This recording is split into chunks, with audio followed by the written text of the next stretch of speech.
नमस्कार, न्यूज 21 देख रहे हैं आप और मैं हूं आपके साथ अखिल। अब खबरें अन्य राज्यों से।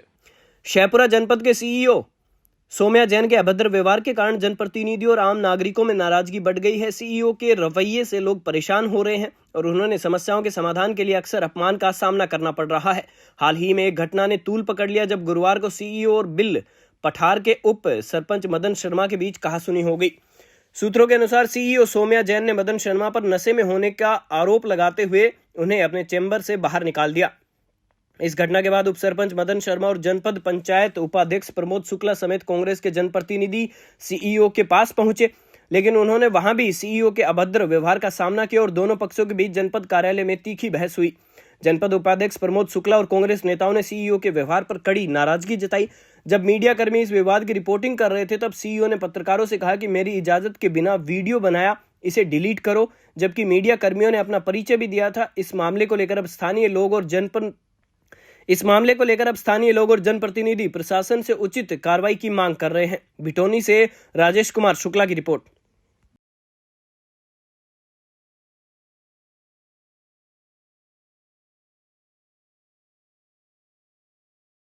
पंचायत के उपसरपंच सम्मानी शर्मा जी मिले और उन्होंने अपनी पीड़ा व्यक्त की कि सीईओ मैडम, चूंकि मैं उपसरपंच हूँ, मैंने अपनी बात रखी सीईओ मैडम से कि वहाँ स्कूल के नल से गंदा पानी आ रहा है, शौचालय भी नहीं है, बच्चों की व्यवस्था ठीक नहीं है, आप उस पर विचार करें।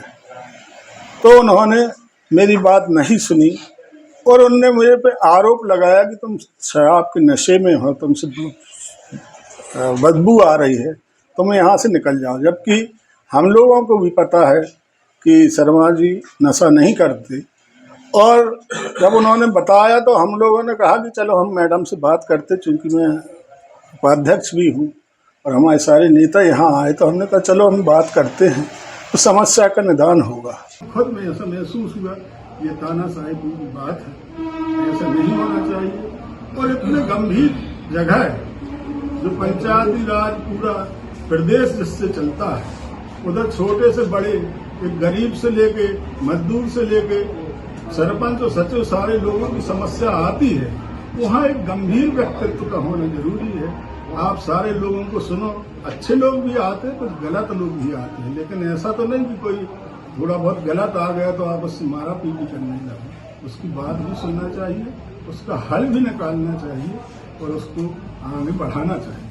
निश्चित रूप से ऐसे अधिकारी पर जो जनता के प्रति समझने में कोई भूल उनको हो गई हो, लेकिन जब इतने 50 लोग उनके उसमें बैठे कक्ष में और उनके सामने भी उसी स्वर में उन्होंने बात करी, उसी बदतमीजी से बात करी, तो ये बात बिल्कुल सिद्ध हुई कि शर्मा जी को उन्होंने निश्चित रूप से गेट आउट करके भगाया होगा। अब एक जो जिम्मेवार अधिकारी है, जो पूरी जनपद पंचायत का प्रभारी है एक तरह से, उसके द्वारा इस तरह के व्यवहार की उम्मीद तो कतई नहीं की जा सकती। और मुझे लगता है कि ये बहुत अक्षम हाथों में ये जनपद पंचायत इस समय दी गई है और इस तरह के अधिकारी को तो हमें लगता नहीं कि यहाँ की जनपद पंचायत में कुछ और दिन रखा जाना चाहिए। ऐसे अधिकारी के ऊपर कार्रवाई हो, उनको तत्काल यहाँ से उनकी रवानगी डलना चाहिए।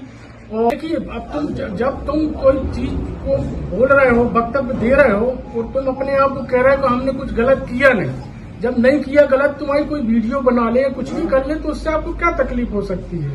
लेकिन उन्होंने जिस तरीके से पत्रकारों के साथ बदतमीजी से बात करी, उनका कैमरा बुलवाया, इसको डिलीट करिए, आपने बिना परमिशन के कैसे रिकॉर्ड किया, इस तरह की हरकत तो हमें लगता नहीं कि इनमें कोई लक्षण हमको एक प्रशासनिक अधिकारी के दिखे नहीं।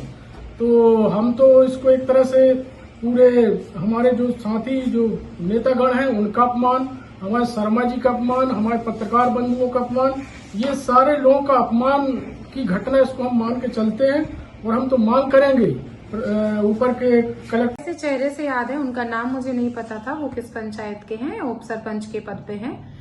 उनके बोलने के तरीके से उन्होंने बस शिकायत करी थी कि शायद पानी को लेके कोई समस्या थी। तो मैंने उनको बोला था कि आप राइटिंग में मुझे अपना आवेदन दीजिए, क्या समस्या है, डिस्पैच में दीजिए।